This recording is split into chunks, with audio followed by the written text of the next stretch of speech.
चलिए अगली महत्वपूर्ण अपडेट राज्य से जुड़ी आपको बता रहे हैं, क्योंकि 1 जुलाई से लागू हो जाएंगे 3 नए आपराधिक कानून। उत्तराखंड की बात कर रहे हैं, यहां पर 3 नए आपराधिक कानून लागू हो जाएंगे। केंद्रीय गृह मंत्रालय की तरफ से जो कानून जो संशोधन किए गए हैं अब उन्हें लागू किया जा रहा है। इसमें भारतीय नागरिक सुरक्षा संहिता, न्याय संहिता और सुरक्षा अधिनियम को लागू किया जाएगा। केंद्रीय गृह सचिव राज्य तैयारियों पर अपडेट ले रहे हैं और पुलिस अधिकारियों को भी प्रशिक्षण दिया जा रहा है। और विस्तार से मैं बताएंगे हमारे सहयोगी सोनू।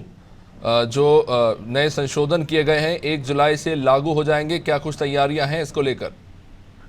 देखिए अभिषेक, लगातार इस राज्य स्तर पर जो तैयारी की जा रही है, चाहे वो संबंधित पुलिस के जो आरक्षी हैं उनको प्रशिक्षण दिए जाने की बात हो, अलग अलग जनपदों में अलग अलग समय पर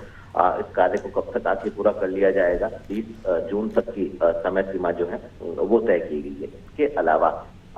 जो बड़ी तादाद में कर्मचारी जो है वो मास्टर ट्रेनर के तौर पर जो है वो प्रशिक्षण देंगे और इसके लिए अधिकारी की टीम तैयार की गई है, क्योंकि 1 जुलाई से भारतीय नागरिक संहिता, सुरक्षा संहिता 2023 इसमें संशोधन किया गया, इसको लागू करने की बात कही जा रही है। इसके साथ साथ जो भारतीय न्याय संहिता 2023 है इसको लागू करना है और इसके साथ साथ जो भारतीय सुरक्षा अधिनियम 2023 है जो संशोधन किए गए हैं इनको लागू किया जाएगा। और ऐसे में जो केंद्रीय गृह सचिव हैं वो उत्तराखंड की जो मुख्य सचिव हैं उससे इन तमाम तैयारियों का फीडबैक भी ले रहे हैं, ताकि जो समय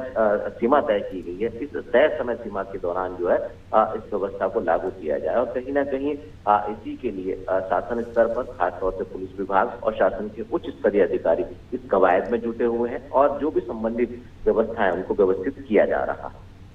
सोनू, जाहिर तौर पर ट्रेनिंग तो दी जा रही है क्योंकि बहुत सारी चीज़ें बदल गई हैं, लेकिन मेरा सवाल है कि इसको लेकर वरिष्ठ अधिकारियों का क्या फीडबैक है? क्योंकि जो नौजवान हैं वो तो फिर भी मेहनत करेंगे इसे सीखने के लिए, लेकिन एक उम्र के बाद जैसा कि हम जानते हैं कि उम्रदराज लोगों में उतना उत्साह नहीं होता नई चीज़ों को सीखने के लिए। अब देखिए ये बहुत अहम सवाल है अभिषेक आपका, क्योंकि ये बात बिल्कुल सही है। जो खास तौर पे उच्च स्तरीय अधिकारी हैं जो रिटायरमेंट के करीब हैं वो उतना इंटरेस्ट लेते हुए नजर नहीं आएंगे, क्योंकि ये जो व्यवस्था है इसकी तमाम पहलुओं को समझना होगा, तभी आप उसको इम्प्लीमेंट कर पाएंगे। यही वजह है कि इसके लिए एक व्यवस्था बनाई गई है और उम्र का भी ख्याल रखा गया कि आखिर किस आयु के जो है इसमें अधिकारी जो ट्रेनर होंगे, मास्टर ट्रेनर होंगे और खास तौर से जो पुलिस के जवान हैं, जो आरक्षी हैं,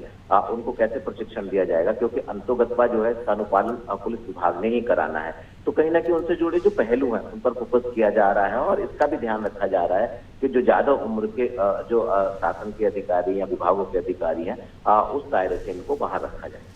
सोनू, क्या समस्या देखने को मिल रही है पुलिस कर्मचारियों में और खासतौर से वकीलों में? क्योंकि सुनने में ये भी आ रहा था कि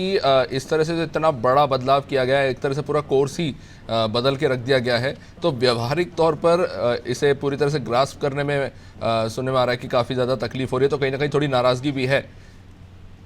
देखिए कुछ लोगों ने अपनी आवाज को जरूर बुलंद किया है, आप उसको नाराजगी के तौर पर भी देख सकते हैं, लेकिन चूंकि एक ये प्रावधान है और जिन कानूनों को धरातल पर लागू करने की बात कही जा रही है, ये बात बिल्कुल सही है कि जब कोई भी किसी भी सिस्टम में बदलाव किया जाता है तो जो उससे प्रभावित लोग होते हैं वो अपनी आवाज को पूर्ण तरीके से बुलंद करते हैं और ऐसे में जो सरकारी तंत्र है वो इसको लागू करने के प्रयास करेगा। तो अब ये देखना होगा कि जब इसको धरातल पर लागू किया जाएगा, जो लोग नाराजगी व्यक्त कर रहे हैं, जब इससे जुड़े तमाम पहलुओं का प्रशिक्षण और जन जागरूकता अभियान के माध्यम से उन तक ये तमाम पहलू पहुंचेंगे, तो उसके बाद आखिर उनकी किस तरह की प्रतिक्रिया होगी और जो वास्तव में कितने प्रभावित इससे और लोग होने वाले हैं ये देखना होगा। निश्चित रूप से सोनू बने रही हमारे साथ। तो ज़ाहिर तौर पर 1 जुलाई से जो नए आपराधिक कानून हैं वो लागू कर दिए जाएंगे और इसको लेकर विभागीय स्तर पर ट्रेनिंग दी जा रही है।